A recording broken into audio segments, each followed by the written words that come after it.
What is going on, guys? Welcome back to Talking Jets with Tigo. My name is Tigo, and today we are going to be doing a full season prediction of every single game that the Jets play. So tune in. This is going to be a long one.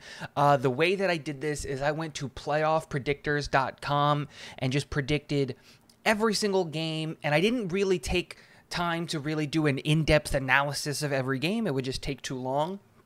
What I did was, what's my gut feeling when I see this matchup and my evaluation of these two teams and where they are at right now. So we'll go over specifically the Jets, how they end up in the record, what that looks like, why I think they win each week, and then just some surprising things that ended up happening throughout the season. And if I can share this or save this or something like that, I'll try to put it in the description so that you guys can take a look at my predictions and tell me where you think I'm wrong, where you think I'm right, and so on and so forth. But let's hop into the video. So let's start week one. We all know that we're going to be playing the Ravens at home, and I have that penciled as a win. I think the Ravens are a really, really beatable team. I don't think that they're that scary. Keep an eye out on my 5 reasons we can beat the Baltimore Ravens video that will be dropping tomorrow. But I really think that's a winnable game, even with Flacco under center and Dwayne Brown out. I don't look at the Ravens as a scary team. And I think that the rest of the league is going to kind of be put on notice that, hey, the Ravens aren't all that. And the league is going to be put on notice, hey, that the Jets have arrived. We also win a first game in September in a long time, and so that's awesome. And we start week one with a win. Moving on to week two. Week two, we go and we play against the Browns. I have that penciled in as a loss. We're going to be traveling to Cleveland to play there, and I just look at it and I go, I thought that we were going to go 1-2 with Zach out, with Flacco starting. And so that kind of gives away next week as well, because I just think that the Cleveland Browns, even with Jacoby Brissett running that offense, are really, really lethal. Their run game is really, really lethal. They've got solid wide receivers there that are really good in the short passing game, and Amari Cooper, like with the yards after the catch and stuff like that. And then that defense is top to bottom really, really good. And when you have a immobile quarterback like Joe Flacco, who's a statue under there, Myles Garrett is going to eat, and our offensive line just isn't ready for a talent like Myles Garrett yet. And they don't have the holes in the secondary that you would need to take advantage of if you're, their front four is so lethal. They don't have a secondary that has a bunch of holes that we can just short passing game and take advantage of that and win the game that way. So I have us losing against the Browns in week 2. Week 3, the Bengals come home, and the Bengals are coming off of a Super Bowl losing season, and I really believe in this Bengals team with a wholly new revamped offensive line, that wide receiver trio still there, Joe Burrow being that dude, the defense getting better with the players that they brought in. It's hard not to see the Bengals winning that game, so I have the Bengals winning that game. This might be the first ugly loss that the Jets have this year, just because I think the Bengals are that good and the Jets just aren't there yet, right? Next week, we travel to the Steel City. We play Pittsburgh, and I have us winning that game. By then, Kenny Pickett should be starting, and I'm not scared of a rookie quarterback. In Pittsburgh, that offensive line isn't good, and we have a really solid interior defensive line. And while TJ Watt and that front four that Pittsburgh has is really lethal, and they can get to the quarterback really, really quickly, by this point in time, Zach will be back, so we'll have a mobile quarterback who can move. And honestly, outside of Minkah Fitzpatrick, I'm not really scared of anybody in Pittsburgh's coverage team, and I don't believe that anybody on that coverage team is going to really be able to shut down all of our weapons. You really just don't throw the ball at Minkah Fitzpatrick, and you'll be fine, and you can eliminate the impact that he has on the defense. So 2-2 going out of week 4. Let's go into week 5. The New York Jets host the Miami Dolphins at home, and I have the Jets beating the Dolphins here. We split with the Dolphins. They're the only team that we split the division with, and I think we win at home and then we lose in Miami, so that'll come in later. I think Miami is an incredibly beatable team. They've got a new head coach. They've got a whole new system, and the system that they want to run really relies on a quarterback having an arm in that kind of aspect, and we know that Tua has a noodle arm, and I don't think Miami is all that.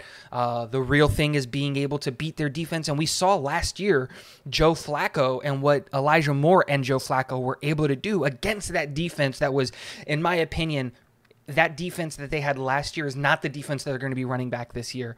I think Flores had a big role in that defense, and with Flores gone, you might see a step back from that defense. And then Miami's offensive line outside of Teron Armstead is absolute shambles, so I think we can get to Tua pretty consistently.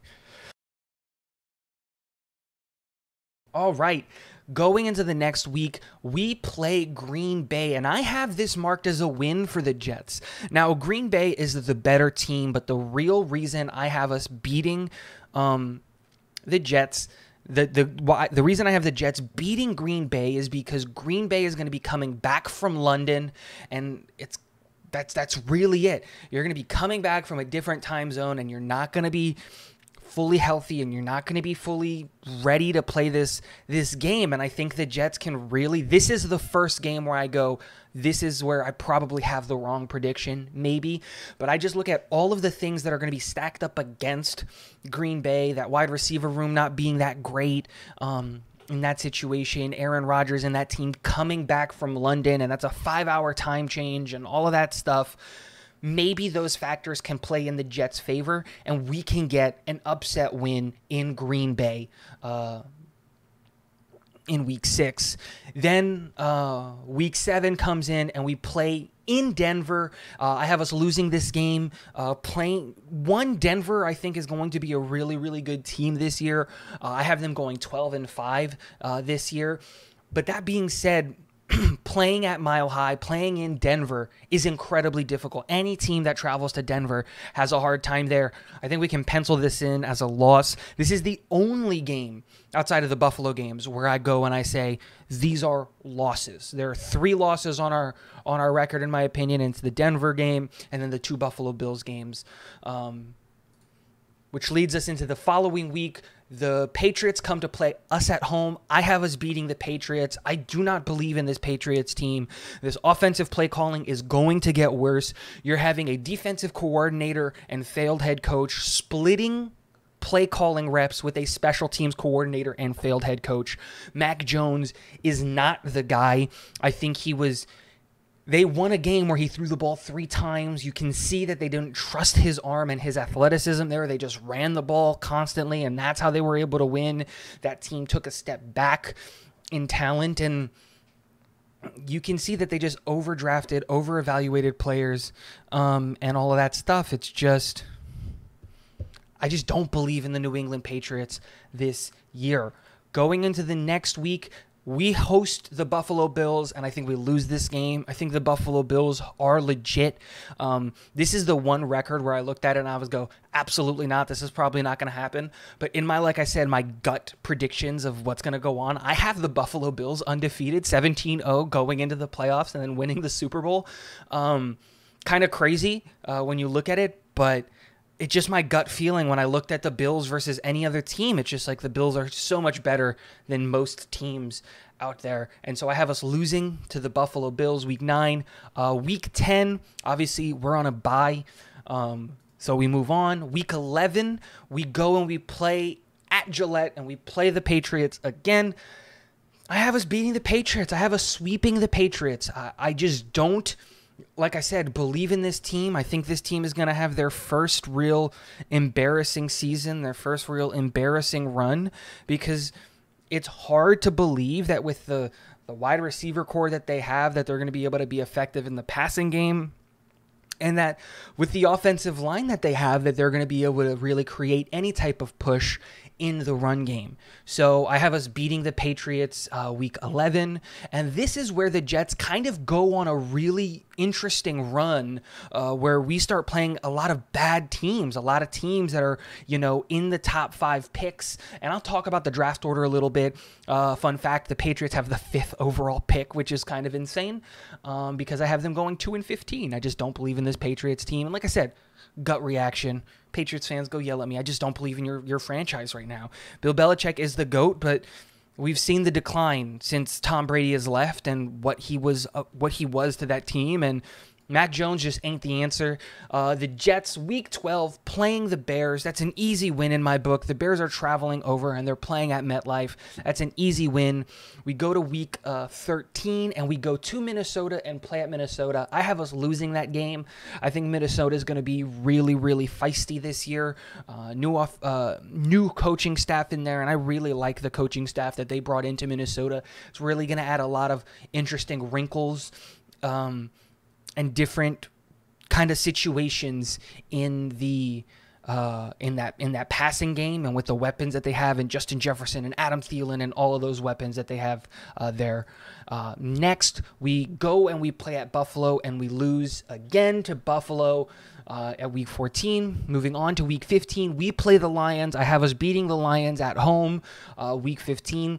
I love what the Lions are doing, but I just think that we're further along. We've got more weapons than what Detroit has, and I think I look at Detroit as a team that's 1 year away from being 1 year away kind of a situation. They add another top 10 pick this year because they have the 10th overall pick, so they had a really, really good pick to this team. If they can package some of their assets and go get a quarterback, go through his rookie year, watch out, because the Lions can be really competitive in that division with the regression that I think we expect to see from the Green Bay Packers as Aaron Rodgers gets older and there's no real backup plan in Green Bay, and Minnesota also might be scrambling for a quarterback in the next couple years. There's really an opportunity for Detroit to take over. Next, week 16, Jacksonville comes to play us at home, and I have us beating the Jacksonville Jaguars. It's a whole new scheme. Trevor Lawrence in his second year. I think we beat Jacksonville. That's plain and simple. I think we're better than Jacksonville. We've got a lot more. I think we're further along in our rebuild than Jacksonville is. We're year 2 in our system, where this is going to be a whole new system after an abysmal year of Urban Meyer. We beat the Jacksonville Jaguars. Week 17, the Jets go and play at Seattle. Now, this was a game that I kind of struggled with because traveling across the country to play is always a difficult game, especially when the Jets are playing the early game, because I believe this is the 1 o'clock game, so it'll be like, what is it, like 11 o'clock over there or 10 o'clock over there or whatever. So it is an interesting time change that you have to deal with, but I just don't think the Seattle Seahawks are a good team. I don't think that they have anything going for them right now offensively or defensively, and I have them getting the number 1 overall pick. And again, this is one of those things where I don't believe that this is actually going to happen, but I also have the Seahawks 0-17 in my predictions, which is kind of insane, which I don't obviously think is going to happen. And then we end the season playing in Miami. Playoff hopes on the line, but January, playing in Florida, playing in that heat, especially after traveling and playing in a lot of winter places, having to deal with the humidity and the heat of Florida in January. I have us losing against the Miami Dolphins, and I think that this comes down to just it's a young team, and in the clutch, when you need to win a game, you just don't know how to close it out, and I have us losing this and ending the season at a loss in Miami.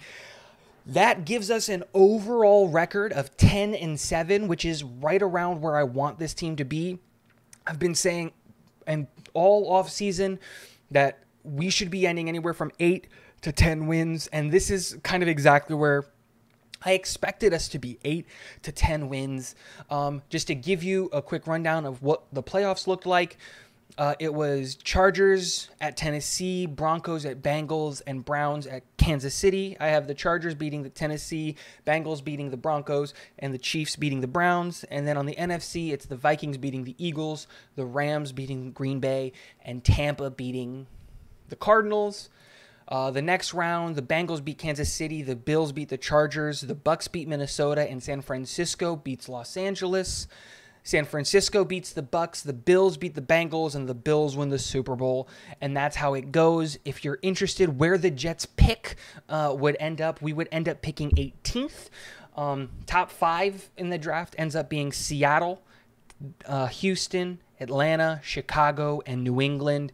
We go 3-3 into the division, which is absolutely perfect, and it's what we want. We end 10-7, and it's just a growth year, and this is where we can really start competing and going out there and doing a lot of things.